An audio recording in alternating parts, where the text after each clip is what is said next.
भाई फिलहाल तो अरमान और घर वालों की जिद के आगे अभीरा कुछ भी कर नहीं पा रही सिवाय आंसू बहाने के। ऐसे में अभीरा अपने कमरे में चली गई है, जहाँ पर पहुँच गए हैं अरमान भी। और देखिए कैसे वो उसे मनाने की कोशिश कर रहे हैं, उसे समझाने की कोशिश कर रहे हैं, लेकिन अभीरा वो तो अपनी जिद पर अड़ी हुई है। आज तुम्हारा प्लान है। तुमने तो मुझसे एक बार भी नहीं पूछा मैं फ्री हूँ या नहीं। तुमने बस अज्यूम कर लिया कि मेरे पास कोई काम तो होगा नहीं, इसलिए मैं पिकनिक पर आ ही जाऊंगी। अभीरा यू नो ये सच नहीं है। मैं बस अपनी फैमिली के साथ थोड़ा टाइम स्पेंड करना चाहता हूँ, इसलिए मैंने भी आज काम से छुट्टी। फैमिली के सामने बोलोगे तो सब लोग कहेंगे कि तुम परफेक्ट डैड हो,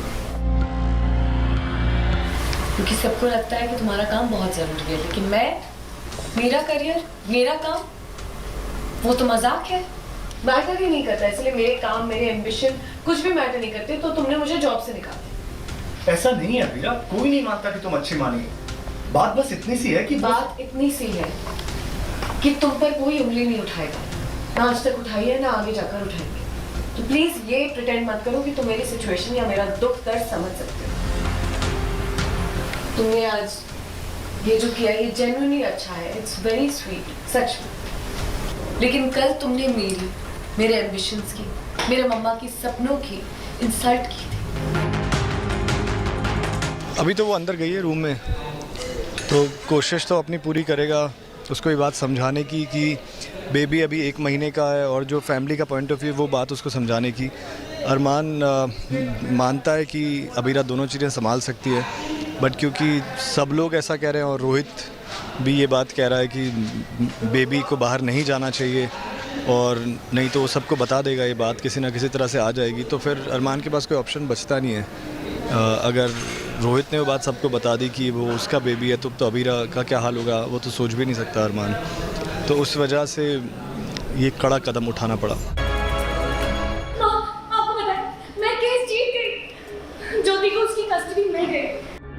अभीरा बच्चे को लेकर कोर्ट पहुंच गई थी अपने एक जरूरी केस के सिलसिले में, और वो केस जीत भी गई। जैसे ही वो घर पर अपने बच्चे को लेकर पहुंची ये खुशखबरी देने कि उसने अकेले ही केस को जीत लिया है, घर में खुशी मनाना तो दूर, यहाँ पर शुरू हो गया बवाल। भाई विद्या और बाकी के घर वाले नहीं चाहते कि अभीरा कोर्ट या कहीं और बच्चे को साथ ले जाए, क्योंकि अभी वो सिर्फ 1 महीने का ही है, और घर वाले चाहते हैं कि अभीरा बच्चे पर ध्यान दे।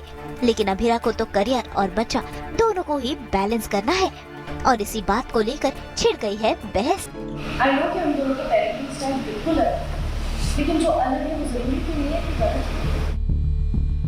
मेरा ऐसा कोई इरादा नहीं। मैं सिर्फ ये कहना चाह रही हूँ कि मैं बेबी और करियर दोनों एक साथ संभालना चाहती हूँ, और ये कर सकती हूँ, लेकिन आपकी मदद की जरूरत है। ऐसे में उसी समय पहुंच जाते हैं अरमान।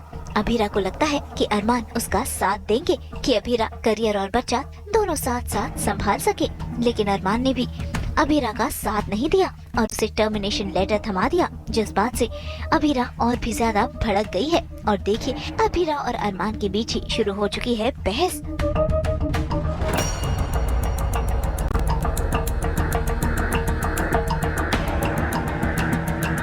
मजाक कर रहे हो तुम, मजाक कर रहे हो? ऐसा कैसे हो सकता है? तुमने तो मेरी मम्मा को प्रॉमिस किया था कि तुम मुझे करियर में हमेशा सपोर्ट करोगे, और आज तक तुम दुनिया से लड़के हमेशा मुझे सपोर्ट करते आए हो, तो तुम ऐसा नहीं कर सकते। मेरा दक्ष अभी 1 महीने का भी, मुझे उसकी चिंता होने लगी। और हर न्यू मॉम 3 महीने की मैटरनिटी लीव लेती है ताकि वो बेबी की देखभाल कर पाए, तो फिर तुम बस अरमान, बस। तक मुझे लग रहा था कि सिर्फ इन सब लोगों को लगता है कि मैं एक अच्छी मानी हूँ, लेकिन आज पता चल गया कि तुम्हें भी ऐसा लगता है। 1 घंटे के लिए किसी इमरजेंसी केस से एक माँ को अपनी बेटी से मिलाने के लिए बाहर क्या जाना पड़ा? आप सबकी नजरों में मैं बुरी माँ कर गई। मैंने अकेले उस माँ को जिताया, लेकिन आप सब ने मिल के यार मुझे हरा।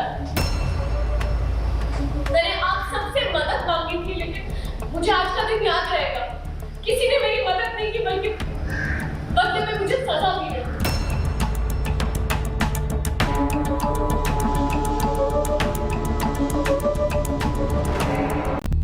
तो भाई इन सब के बाद अब देखना होगा कि अभीरा क्या कदम उठाती है, और अरमान जिस असमंजस में है वो कैसे दूर करता है अपनी परेशानियां।